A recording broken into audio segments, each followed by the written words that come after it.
Showering. It's something most of us do every single day, right? It's just autopilot, something we hardly ever even think about.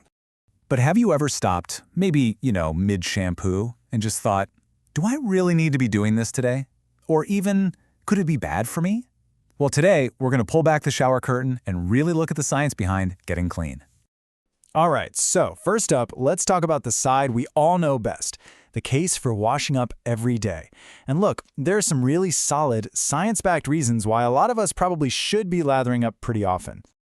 So, think about it. If you hit the gym or go for a run, you absolutely need to wash off all that sweat and oil to avoid nasty stuff like jock itch or athlete's foot. If you're a teenager, your body's producing way more oil, so a daily shower can be a game changer for preventing breakouts.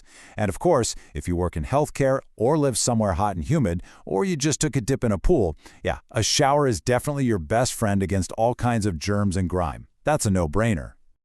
Okay, so the case for showering every day seems pretty open and shut, right? Well, hold on.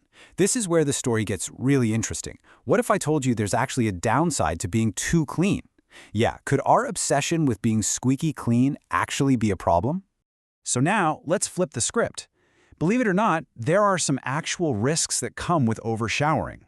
It sounds totally backwards, I know, but sometimes less really is more when we're talking about your skin's health. And here's the big reason why. Your skin isn't just, a simple covering. It's a living, breathing ecosystem. And when you shower too much, especially with that super hot water that feels so good, you're basically waging war on its natural balance.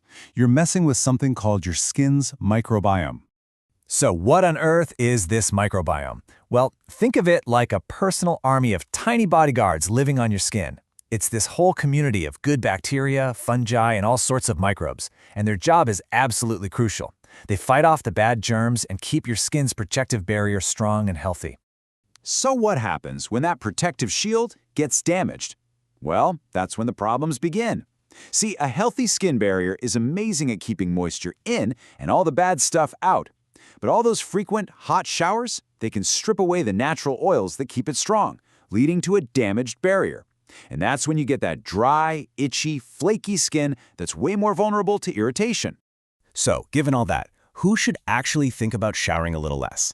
Well, if you have naturally dry or sensitive skin, or conditions like eczema or psoriasis, skipping a shower here and there can really help your skin hold on to that moisture it desperately needs. And this is a big one for parents. The same goes for babies and young kids. Their skin is super delicate. In fact, experts often say kids between 6 and 11 might only need a bath a couple of times a week, unless they've been making mud pies or something. Okay, so it's pretty clear this is a balancing act, right? It's not just about how often you shower, it's also about how you're doing it. So let's get into some simple, practical tips to make your shower routine way healthier, no matter how often you hop in. Think of this as your cheat sheet for a happy skin shower. First off, turn that temperature down. Seriously, warm water is so much better for your skin than scalding hot. Try to keep it short. Somewhere between 5 and 15 minutes is perfect. Now this next one is probably the most important step. Moisturize. Do it right after you towel off within a few minutes to lock all that hydration in. Oh, and you might want to rethink those harsh loofahs. They can actually create tiny tears in your skin and become a breeding ground for bacteria. Yikes. All right, we've covered the pros, we've covered the cons, and we've talked about the best ways to do it. So after all that, what's the final verdict? What is the perfect showering schedule? And the big reveal is, there isn't one. I know, but the perfect shower schedule is totally personal. It's a unique balance that really depends on you, your activity level, your skin type, the climate you live in, and your general health. There's just no magic number that works for everyone. So here's the real takeaway. You have to listen to your body. You are the ultimate expert on what your skin needs. Now that you've got the science behind the suds, the only question left to ask yourself is, are you going to change your routine?